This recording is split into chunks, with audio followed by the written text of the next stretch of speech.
جو ساتھی سنتوں سے فارغ ہو چکے ہیں وہ بھی سب کو مکمل کریے۔ الحمد للہ نحمده ونستعینه ونستغفره ونؤمن به ونتوکل علیہ ونعوذ باللہ من شرور انفسنا ومن سیئات اعمالنا من يهد الله فلا مضل له ومن يضلله فلا هادي له ونشهد أن لا إله إلا الله وحده لا شريك له ونشهد أن سيدنا ومولانا محمدا عبده ورسوله صلى الله عليه وعلى آله وأصحابه وبارك وسلم تسليما كثيرا كثيرا أما بعد فأعوذ بالله من الشيطان الرجيم بسم الله الرحمن الرحيم شهر رمضان الذي أنزل فيه القرآن هدى للناس وقال النبي صلى الله عليه وسلم الصوم لي وأنا أجزي به أو كما قال عليه الصلاة والسلام صدق الله العظيم وصدق رسوله النبي الكريم رب اشرح لي صدري ويسر لي أمري واحلل عقدة من لساني يفقهوا قولي۔ ایک مرتبہ نبی اکرم صلی اللہ علیہ وسلم پر درود شریف پڑھ لیجیے۔ اللهم صل على محمد وعلى آل محمد كما صليت على إبراهيم وعلى آل إبراهيم إنك حميد مجيد اللهم بارك على محمد وعلى آل محمد كما باركت على إبراهيم وعلى آل إبراهيم إنك حميد مجيد۔ محترم بزرگوں اور عزیز دوستو، اللہ تبارک و تعالیٰ کا احسان، اللہ کا فضل اور اللہ کا کرم ہے کہ اللہ تبارک و تعالیٰ نے ہم تمام کو رمضان المبارک جیسا مقدس بابرکت رحمت والا مغفرت والا مہینہ نصیب فرمایا۔ اللہ تعالیٰ اس مہینے کی قدر کرنے کی توفیق نصیب فرمائے، اس مہینے کے روزوں کا اہتمام کرنے کی توفیق نصیب فرمائے، تراویح کی پابندی اور قرآن مجید کے سننے اور پڑھنے کی زیادہ سے زیادہ توفیق نصیب فرمائے۔ ماہ رمضان المبارک کا یہ دوسرا جمعہ ہے اور روزہ کتنا ہے آج کو؟ 13 روزہ 13واں آج کو روزہ ہے۔ تو رمضان المبارک کا مہینہ الحمدللہ بڑا برکت والا رحمت والا مہینہ ہے۔ پہلا عشرہ رحمت والا گزر گیا، دوسرا عشرہ مغفرت والا اب شروع ہو چکا ہے۔ مغفرت کا عشرہ جب شروع ہے تو اس میں زیادہ سے زیادہ اللہ تعالیٰ سے استغفار بھی کرنا ہے، اور اسی طرح روزے اور قرآن کی تلاوت اور تراویح کا اہتمام کر کے اپنی مغفرت اپنے مرحومین کی مغفرت زیادہ سے زیادہ کروانے کی کوشش کرنا ہے۔ انشاءاللہ اللہ سے امید ہے کہ اللہ تعالیٰ مغفرت فرما دیں گے، اور اللہ تعالیٰ اصل میں بہانے ڈھونڈ رہے ہیں کہ کیسے بندوں کی مغفرت کر دوں اور کیسے میں بندوں کو معاف کر کے اگر ان پر جہنم ہو چکی ہے تو جہنم سے انہیں چھٹکارا دلوا کر کہاں پہنچا دوں؟ جنت میں پہنچا دوں۔ رمضان کا مہینہ اصل میں نیکیوں کے سیزن کا مہینہ ہے، نیکیوں کا موسم ہے۔ اس میں جتنی عبادت کریں گے اتنی نیکیاں حاصل کریں گے، انہی نیکیوں کی وجہ سے گناہ جب کم ہو جائیں گے نیکیاں بڑھیں گی تو اللہ تعالیٰ معاف فرمائیں گے، مغفرت فرمائیں گے، جنت نصیب فرمائیں گے۔ اور اس امت کے اندر اب بھی بہت سارے افراد ایسے موجود ہیں اتنا قیمتی مبارک مہینہ آنے کے بعد پانے کے بعد بھی اپنی مغفرت کروانے کے لیے تیار ہیں۔ اللہ تو دینے کے لیے تیار ہے لیکن بندہ لینے کے لیے تیار نہیں، تو گناہ اور غلطیاں اور سستیاں اور کاہلی ہماری حدیث تفصیلی حدیث موجود ہے، لیکن اس کا ایک اہم جز میں آپ کے سامنے پیش کرتا ہوں کہ ایک مرتبہ نبی اکرم صلی اللہ علیہ وسلم منبر پر تشریف لے جا رہے تھے تو پہلی سیڑھی پر بھی آمین کہا، دوسری پر بھی آمین کہا اور تیسری پر بھی۔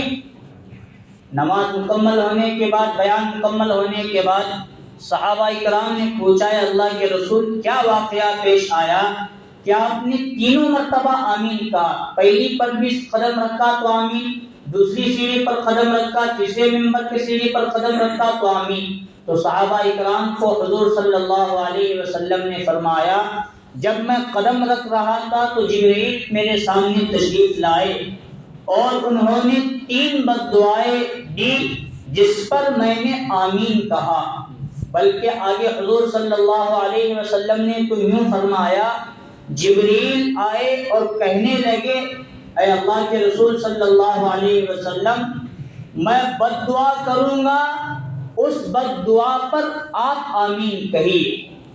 ایک تو سمجھنے کے بعد جبرائیل علیہ السلام کوئی معمولی فرشتہ کون ہے؟ تمام فرشتوں کے سردار، تمام ملائکہ اور تمام فرشتوں میں بڑے فرشتے ہیں، ان کی بد دعا یہ بہت بڑی بد دعا ہے۔ اور اس کے بعد نبی اکرم صلی اللہ علیہ وسلم کا اس بد دعا پر آمین کہنا اس بد دعا کی قبولیت کو 4 چاند لگانے کے لیے کافی ہے۔ تیسری بات اس حدیث کے اندر یہ حضرت جبرائیل نے حکم فرمایا اے اللہ کے رسول یہ بد دعا میں اپنی طرف سے نہیں لے کر آیا، کہہ تو میں رہا ہوں لیکن آیا ہوں اللہ کے دربار سے، تو اب آپ کو اس بد دعا پر آمین کہنا ضروری۔ حالانکہ حضور کی شخصیت رحمت للعالمین حضور کا لقب ہے، ایسے ایسے مواقع سیرت طیبہ میں پیش آئے کہ حضور کو اختیار دیا گیا تھا کہ آپ بد دعا کیجئے تاکہ آپ کو ستانے والے ہلاک ہو جائے۔ طائف کا واقعہ ہمیں یاد ہے، طائف میں ستایا گیا تو پہاڑوں کے فرشتوں کو لے کر حضرت جبرائیل آیا اور فرمانے لگے یہ پہاڑ کا فرشتہ اور آپ جو کہیں گے پہاڑ کا فرشتہ وہ کام کرنے کے لیے موجود ہے۔ پہاڑ کے فرشتے نے کہا اگر آپ کہیں کہ دونوں پہاڑوں کو ملا دوں مسل دوں تو درمیان میں جتنے لوگ آباد ہیں سب کے سب مسلے جائیں گے، کچلے جائیں گے۔ حضور نے فرمایا میں عذاب بن کر نہیں آیا، میں رحمت للعالمین بن کر آیا۔ لیکن کیا ضرورت پیش آئی کہ حضرت جبرائیل جیسا عظیم فرشتہ بد دعا دے رہے ہیں اور تمام انبیاء کے سردار امام الانبیاء خاتم المرسلین حضرت محمد الرسول اللہ صلی اللہ علیہ وسلم اس بد دعا پر آمین کہہ رہے ہیں۔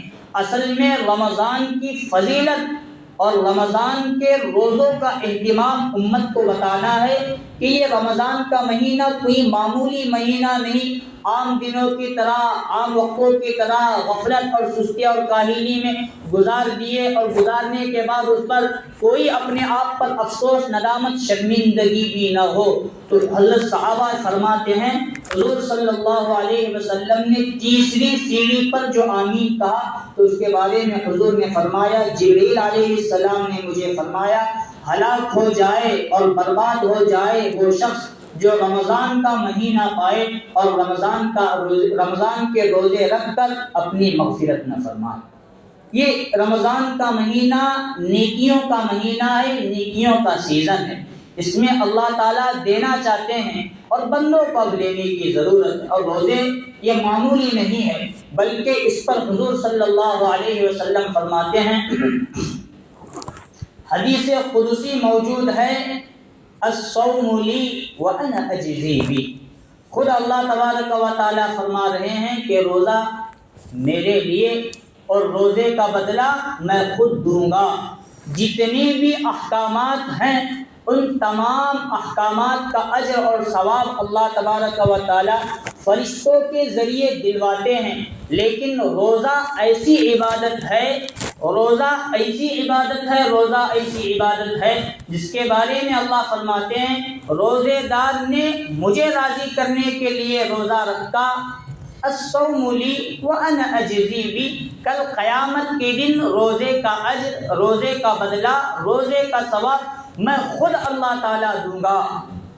اور اسی حدیث کو حضور صلی اللہ علیہ وسلم نے دوسرے طریقے سے سنایا، الصوم لی وانا اجزا بی، روزہ میرے لیے اور روزے کا بدلہ میں خود ہوں۔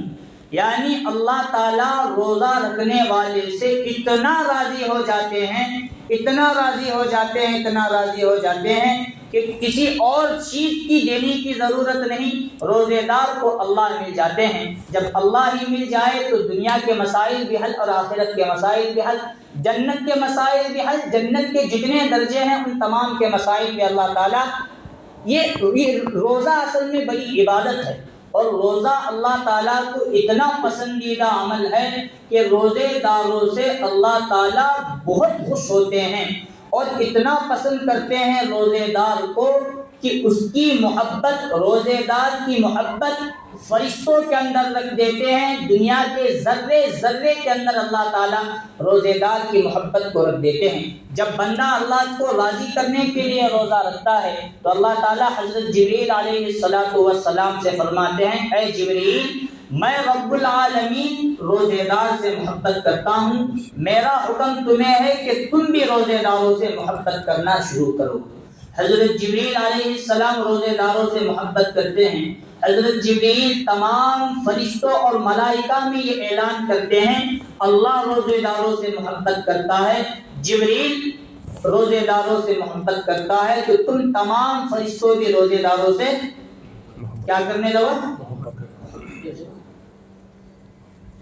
تو تمام فرشتے روزے داروں سے محبت کرنے لگتے ہیں، اور جن کی ڈیوٹی دنیا میں آنا ہے، پھر آسمانوں کی طرف چلے جانا ہے، جب وہ اعلان اور صدا حضرت جبریل کو سنتے ہیں تو دنیا میں آنے کے بعد وہ لوگ بھی ذرے ذرے تک یہ حکم پہنچاتے ہیں، مخلوق کے کانوں تک یہ بات پہنچاتے ہیں، فرشتوں کی آواز کو دنیا کی دیگر مخلوقات سنتی ہیں، جن اور انسان نہیں سن سکتے، بس اتنی فرق ہے، ورنہ وہ محبت دوسرے لوگوں کی دلوں کے اندر بھی ڈال دی جاتی ہے۔ جب اللہ تعالیٰ فرشتوں میں اور مخلوقات میں روزے داروں کی محبت ڈال دیتے ہیں تو اب اللہ تعالیٰ کی طرف سے وہ روزے داروں سے محبت کرنے والے ہر مخلوق، حتیٰ کہ درندے، چرندے، پرندے، فرشتے اور دریا میں رہنے والی مچھلی تک روزے داروں کے لیے مغفرت کی دعا کرتی رہتی ہے۔ سب کام ان کو چھوڑایا جاتا ہے، اور کام یہ کہ روزے دار اگر دعا کرے اس دعا پر آمین کہو، اور اگر وہ دعا بھی نہ کرے تو روزہ رکھنے کی وجہ سے اس کے لیے مغفرت کی دعائیں کرتے رہو۔ کون کرتے ہیں یہ دعائیں؟ فرشتوں سے لے کر مچھلیاں تک روزے داروں کے لیے مغفرت کی دعا کرتے ہیں۔ اور ایک حدیث پاک میں آتا ہے، نبی اکرم صلی اللہ علیہ وسلم فرماتے ہیں کہ جتنے بھی فرشتے ہیں رمضان کے مہینے میں ان کی ڈیوٹی، ان کی نوکری چھڑا دی جاتی ہے، بس ان کے ذمے کام لگا دیا جاتا ہے کہ روزے داروں کی دعاؤں پر آمین کہو اور روزے داروں کے لیے مغفرت کی دعا کرو۔ کہ رمضان کا مہینہ، پھر رمضان میں روزوں کا اہتمام کرنا، یہ پسندیدہ عمل اور پسندیدہ عبادت ہے۔ انہی روزوں کی وجہ سے اللہ تعالیٰ رمضان کے مہینے میں ہر عبادت اور ہر نیکی کا بھاؤ بڑھا دیتے ہیں۔ اسی روزوں کی وجہ سے اللہ تعالیٰ ہر نیکی کا بھاؤ بڑھا دیتے ہیں۔ اس رمضان کے مہینے میں ایک نفل ادا کرے تو کتنا ثواب؟ بولو، بیچ میں جگہ خالی، آگے پیچھے والے آتے ہیں، ذرا ان کے لیے سہولت بھی ہو جائے، بیچ میں جگہ خالی ہے اسے شروع سے پر کرتے رہے۔ کیا بول رہا تھا میں؟ رمضان کے مہینے میں ایک نفل ادا کریں گے اس کا ثواب ایک فرض کے برابر، اور ایک فرض ادا کریں گے تو 70 فرض۔ ہم الحمدللہ ایک روزہ رکھ رہے ہیں رمضان کا، تو ایک رکھنے کا نہیں، رکھنے کا پورے۔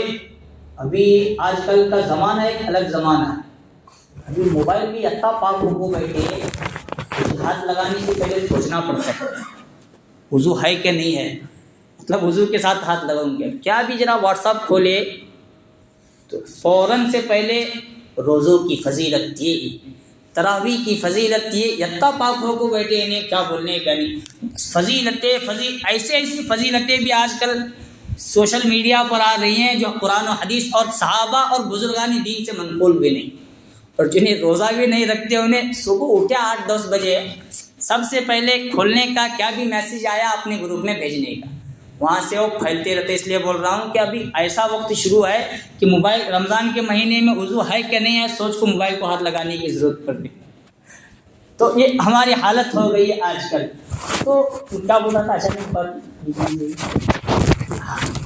فرض ایسا ہے جو حدیثوں میں یا قرآن و حدیث سے ثابت ہے اسے بولے, اسے بیان کرے, وہ پھیلائے, ایک بات سمجھ میں آتی ہے. اور جو نہیں ہے ان کو پھیلا کے بیٹھے تو یہ باتیں الحمدللہ ثم الحمدللہ احادیث ہی سے ثابت ہیں کہ رمضان اور روزوں کی وجہ سے اللہ تعالیٰ ہر نیکی کا بھاؤ بڑھا دیتے ہیں. نفل کا ثواب فرض کے برابر اور فرض کا 70 ایک روزہ اس میں رکھیں گے تو اللہ تعالیٰ 70 فرائض کا ثواب نصیب فرما رہیں گے. اور اگر پورے روزے رکھے تو کیا کریں گے. اور اسی طرح رمضان المبارک کے بارے میں خود اللہ تعالیٰ قرآن میں فرماتے ہیں شہر رمضان الذی انزل فیہ القرآن, کہ رمضان کا مہینہ وہ مہینہ ہے جس میں قرآن مجید نازل ہوا. یعنی رمضان المبارک کا مہینہ قرآن کا مہینہ ہے. قرآن پڑھنے, سننے, سنانے, قرآن مجید کو دیکھنے, چھونے, قرآن کے تعلق سے جتنی خدمات ہیں, جتنے کام ہیں, ان تمام کے کرنے کا کام رمضان المبارک کا. فضائل اعمال میں ایک جگہ موجود ہے حدیث, علماء میں تھوڑا بہت اس میں اختلاف ہے. حضرت شیخ زکریا لکھتے ہیں کہ قرآن کا پڑھنا نفل اور سننا فرض ہے. کیا ہے؟ قرآن کا پڑھنا نفل اور سننا. چلو یہ بات کو لے کر چلتے ہیں. علماء میں تھوڑا بہت اس میں اختلاف ہے اور رہنے والا, لیکن ہمارے سامنے فضائل اعمال ہے جس کی تعلیم وغیرہ ہمارے لیے اور الحمدللہ بہت ضروری چیز ہے. اس نے ایک وقت میں بڑا انقلاب, اور آج بھی انقلاب برپا کر رہی ہے یہ کتاب. اس کتاب کو لے کر ہم بات کرتے ہیں قرآن کا پڑھنا نفل اور سننا فرض. چلو الحمدللہ رمضان کی برکت سے اللہ تعالیٰ قرآن کا وہ ثواب بھی نصیب فرما رہے ہیں. اگر نفل پڑھتے ہیں, نفل سمجھتے ہیں تو پڑھنے کی وجہ سے فرض کا ثواب بھی مل رہا ہے, اور سنتے ہیں تو فرض. ہاں مطلب ایک حرف کا ثواب کتنا ملنے والا رمضان میں 70 فرائض. تو قرآن کا اہتمام کرنا یہ ہمارے لیے بہت ضروری. حضرت امام اعظم ابو حنیفہ رحمۃ اللہ علیہ اور امام شافعی رحمۃ اللہ علیہ کے متعلق آتا ہے وہ رمضان میں 61 قرآن مجید ختم کیا کرتے ہیں. دن کا ایک قرآن, رات کا ایک قرآن, پھر تراویح کا مستقل. کتنا مبارک کام ہے اور کتنے مبارک ہستیاں یہ کر رہے ہیں. بڑے بڑے اکابرین رمضان میں زیادہ سے زیادہ قرآن مجید کا اہتمام کرتے تھے. اور قرآن کے حقوق میں سے ایک حق یہ لکھا گیا ہے عوام کے لیے سال بھر میں غالباً 2 قرآن ختم کرنا ضروری. سال بھر میں 2 قرآن ختم کرنا, 2 قرآن مکمل پڑھنا بہت ضروری. لیکن عوام ناول, قصے, کہانیاں, پھر سوشل میڈیا میں جتنا لگی ہے قرآن کو ہاتھ لگانے کا آج بہت کم لوگوں کو توفیق نصیب ہو رہی ہے. ورنہ بچپن میں ہم لوگوں نے دیکھا کیا رمضان کیا دیگر مہینے دیگر دن یہاں بہت سارے لوگ چند افراد ہر روز کبھی ظہر کے بعد, کبھی فجر کے بعد, کبھی مغرب عشاء کے بعد قرآن ہاتھوں میں لے کر بیٹھا تھا. اب وہ لوگ کہاں ہیں؟ قبرستان میں. اور ہم کہاں ہیں؟ لیکن ہم بھی انہی کی تو اولاد ہیں. ان کے نقش قدم پر چلنا, بزرگے کے نقش قدم پر چلنا یہ ہمارے لیے بہت ضروری. چلو بہت بیزی ہو گئے ہیں تو قرآن میں اگر تراویح کا اہتمام کرے تو یہ دونوں قرآن کے حق ہم رمضان کے مہینے میں ادا کر سکتے ہیں. ایک تو اپنی طرف سے قرآن مجید پڑھنا اور دوسرا قرآن مجید تراویح میں. اتنا تو ہم کر سکتے ہیں, کرنا ہمارے لیے بہت ضروری. ایک ایک حرف پر اللہ تبارک و تعالیٰ کئی نیکیاں نصیب فرماتے ہیں. من جاء بالحسنہ فلہ عشر امثالھا، جو ایک نیکی لائے گا اللہ تعالیٰ اس کے 10 نصیب فرمائیں گے. یہ عام دنوں کے لیے قاعدہ، لیکن رمضان میں اللہ تعالیٰ ہر نیکی کا بھاؤ بڑھا دیتے ہیں. نفل فرض کے برابر ہو جاتا ہے اور فرض 70 فرائض کے برابر ہو جاتا ہے. اسی لیے علماء بیان فرماتے ہیں کہ رمضان کا مہینہ اصل میں قرآن کا مہینہ ہے. قرآن مجید کی تلاوت رمضان المبارک کے مہینے میں زیادہ سے زیادہ کرنا چاہیے. زیادہ سے زیادہ قرآن مجید پڑھنا، سننا، سنانا اور تراویح میں قرآن مجید اہتمام سے سنتے رہنا، اور قرآن مجید میں امام ہے تو تراویح پڑھنا، اور پورے رمضان المبارک میں تراویح کے اہتمام کے ساتھ ساتھ ختم قرآن مجید کی فکر کرنا، یہ ہمارے لیے بہت ضروری. کیونکہ قرآن مجید کے ہر حرف پر اللہ تعالیٰ عام دنوں میں ایک ایک نیکیاں نصیب فرما رہے ہیں. تو روزے اور تراویح اور قرآن کی برکت سے وہی ثواب 1 کا 70 ہو رہا ہے. اگر امت رمضان کے مہینے میں تراویح سے، قرآن سے دور ہو جائے تو ہم سے بڑے بدبخت اور ہم سے زیادہ اللہ سے دور ہونے والے پوری کائنات کے اندر، پوری مخلوقات کے اندر کوئی نہیں ہوں گے. اس لیے رمضان کا مہینہ بڑا قیمتی مہینہ ہے. آپ صلی اللہ علیہ وسلم کے متعلق آتا ہے، آپ صلی اللہ علیہ وسلم ہر سال حضرت جبرائیل علیہ السلام کو اپنا قرآن سناتے تھے، اور حضرت جبرائیل سے رسول اللہ صلی اللہ علیہ وسلم قرآن سنتے تھے. یا دوسری روایت یہ کہ ہر سال حضور صلی اللہ علیہ وسلم حضرت جبرائیل کو سناتے تھے، لیکن انتقال سے 1 سال پہلے اس رمضان میں خود بھی سنایا اور حضرت جبرائیل علیہ السلام سے بھی. کیا ضرورت ہوگی حضور صلی اللہ علیہ وسلم اتنا سارا کچھ کرنے کی؟ اصل میں امت کو بتانا ہے کہ رمضان کا مہینہ کوئی معمولی مہینہ نہیں. اس کی قدر کرو، اس کے روزے رکھو، اس میں زیادہ سے زیادہ تراویح کا اہتمام کرو، اس میں قرآن مجید کی تلاوت خود کرو. اس مہینے کے اندر، مبارک مہینے کے اندر قرآن مجید پڑھواؤ، اور اس مہینے کے اندر قرآن مجید سنو. اب تو حالت یہ، ہم نہیں پڑھتے، ہمارا اثر بچوں پر بھی ہو گیا. کئی بچے ایسے ہیں جن کا قرآن مجید رمضان میں مکمل ہوا، ان کو شروع میں مکتب مکمل کرتے وقت بتایا گیا چھٹی کرتے وقت پڑھو. اب پوچھنے پر میرے 21 پارے ہوئے، میرے 2 پارے. اصل میں اثر کس کا ہو رہا ہے؟ ہم نہیں کر رہے تو ہماری اولادیں کہاں سے کرنے والے؟ ہم کریں گے، ہمیں دیکھ کر جوان کریں گے، جوانوں کو دیکھ کر بچے کریں گے، ایک ماحول بنے گا، ورنہ نہیں. حضرت شیخ زکریا لکھتے ہیں فضائل اعمال کے اندر، ہم نے اپنی باتوں کو دیکھا دن میں 10 15 پارے پڑھنے کا اہتمام کرتی ہیں. یہ مستورات کی حالت، لیکن وہ بھی آج ماحول ختم ہوتا چلا جا رہا ہے. حضرت مولانا انعام الحسن صاحب رحمۃ اللہ علیہ کے متعلق حضرت مولانا سجاد صاحب نعمانی دامت برکاتہم سے سنا.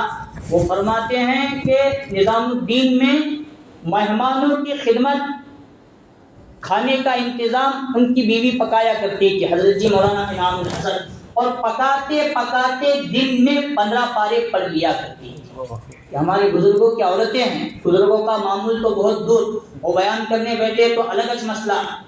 اسی لیے بس مختصر ہمارے لیے یہ ہے کہ دن میں 1 تو پارا ہم پڑھے، اگر اتنا بھی نہیں تو دن میں آدھا پارا. حالانکہ رمضان میں ہر شخص کا قرآن ہونا چاہیے، جسے قرآن آتا ہو اس کا بھی ہونا چاہیے، اور جسے نہ آتا ہو. عذر بیان کرتے ہیں ہمارا قرآن عربی میں نہیں ہوا، ہندی تو آتا ہے، کنڑا تو آتا ہے، دوسری زبانیں تو آتا ہے، الحمدللہ اس میں بھی چھپ کر قرآن مجید آ چکے ہیں، وہ بھی نہیں کرتے. حالانکہ دعوت و تبلیغ میں ایک بات اکثر یہ بتائی جاتی ہے، موت بھر، زندگی بھر طالب علم بن کر ہمیں رہنا. احتاج نہیں کہ جماعت میں گئے تو 10 سورتیں یاد کرے پھر آنے کے بعد چھوڑے، نہیں.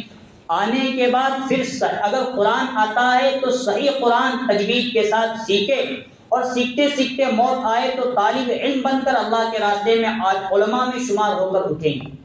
لیکن وہ بھی ماحول ہم سیکھنے کے لیے بھی تیار ہیں، اپنے اولادوں کو سکھانے کے لیے بھی تیار.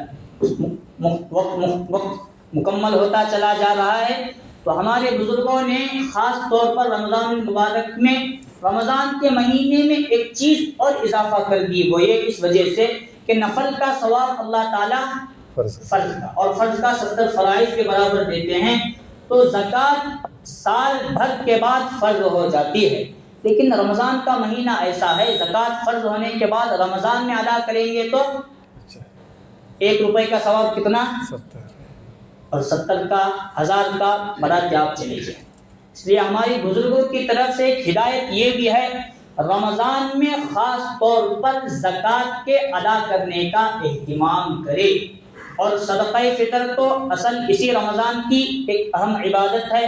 غریبوں تک، مسکینوں تک، فقیروں تک، وہ فقیر نہیں جو مانگنے آتے ہیں، وہ ان کا دھندا ہے، جو اصل میں واقعتاً فقیر ہیں، جو اپنے یہاں رہتے ہیں اور جو مانگنے کی جن کو عادت نہیں، غربا مساکین تک اپنی زکوٰۃ کی رقم پہنچانا، اور آج سب سے زیادہ مستحق دیکھنے کے اعتبار سے اور زکوٰۃ کی ادائیگی کے اعتبار سے مدارس دینیہ ہیں، ان تک اپنی زکوٰۃ کا پہنچانا ہمارے لیے بہت ضروری۔ سب فکر کریں گے انشاءاللہ، زکوٰۃ بھی نکالیں گے، تراویح اور قرآن کا اہتمام بھی کریں گے اللہ۔